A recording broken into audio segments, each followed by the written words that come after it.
Do you struggle with green screen lighting like this guy? Because if you do, I have some information you need to know. Stay tuned to find out.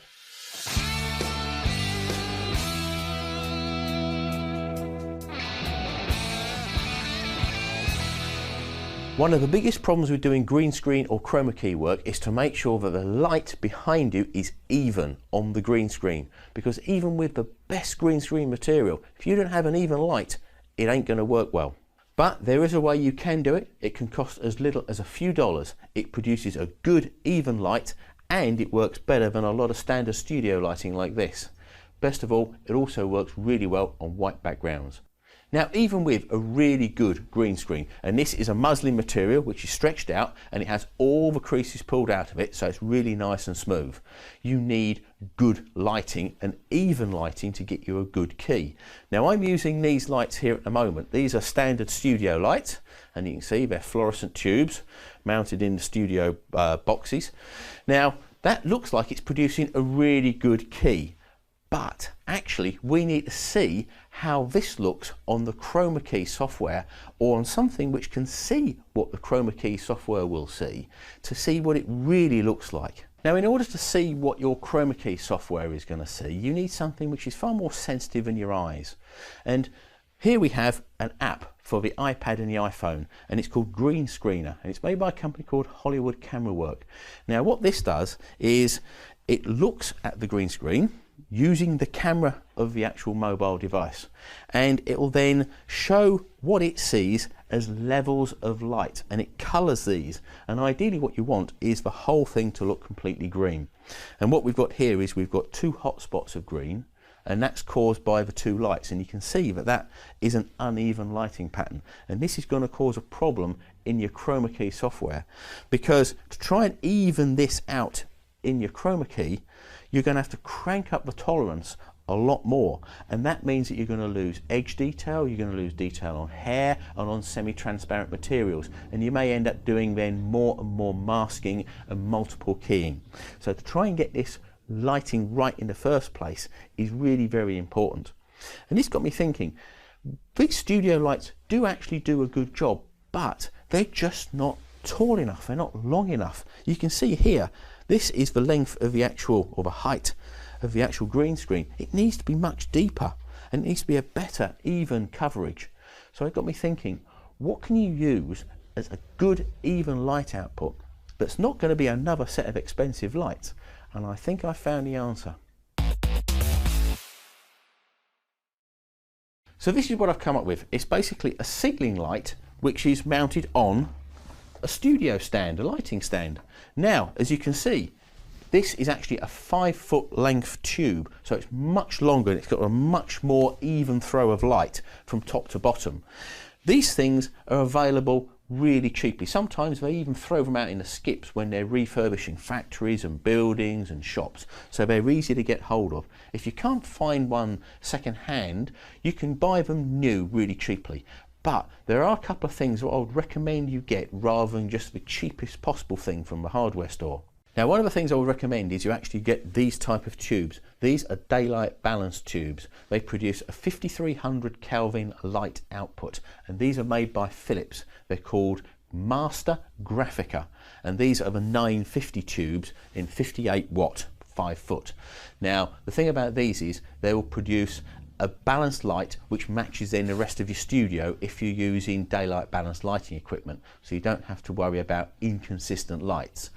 Normal fluorescent tubes normally run at around about 4400 Kelvin or lower, so that means you'll get a mix of lighting, and you don't want that when you're actually trying to keep a consistent balanced lighting setup in your studio. Now, when it comes to the actual light fitting, there's two types.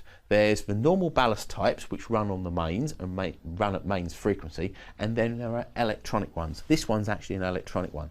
They look exactly the same from the outside. The only difference is the ballast unit inside is either electronic or it's just a normal coil-based one. If you're using the normal ones, then the output from the tubes will have a perceivable flicker at the mains frequency of 50 or 60 Hertz.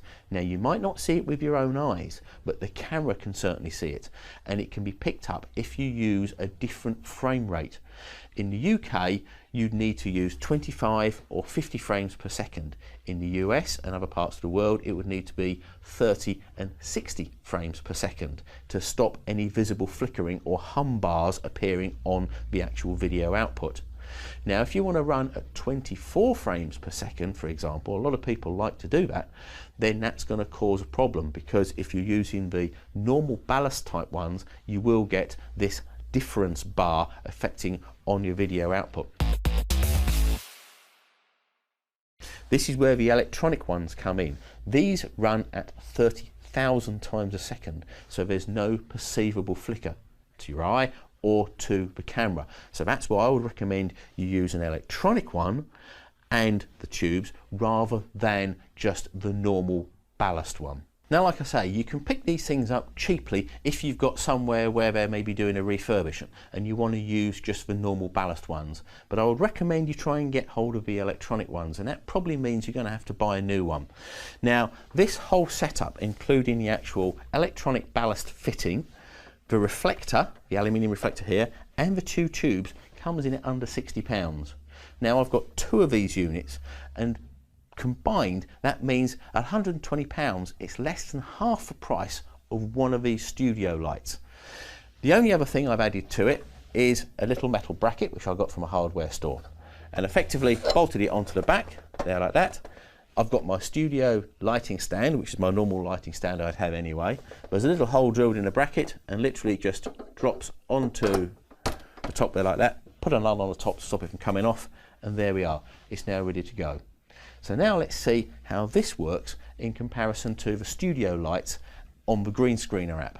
So let's see the difference. We've got the strip lights now mounted on the stands and they're lighting up the green screen, and immediately, even if I stand out of the way, you can see that green screen looks a lot better.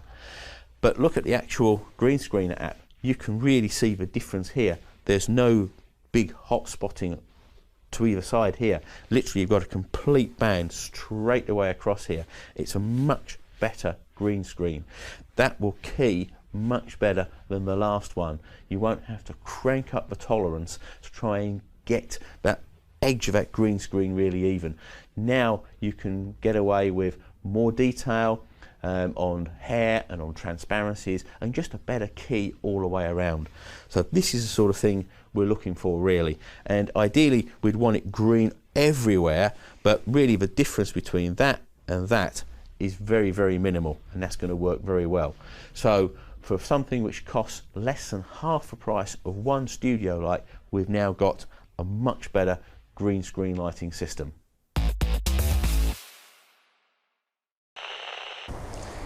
If you liked the video, then rate and subscribe. If you want to leave any comments or questions, then leave them in the box below. And if you thought this video would be useful to someone else, then share it with them. There's a couple of extra videos to watch at the side here, and I'm off to do some more work. So, see you later. Goodbye.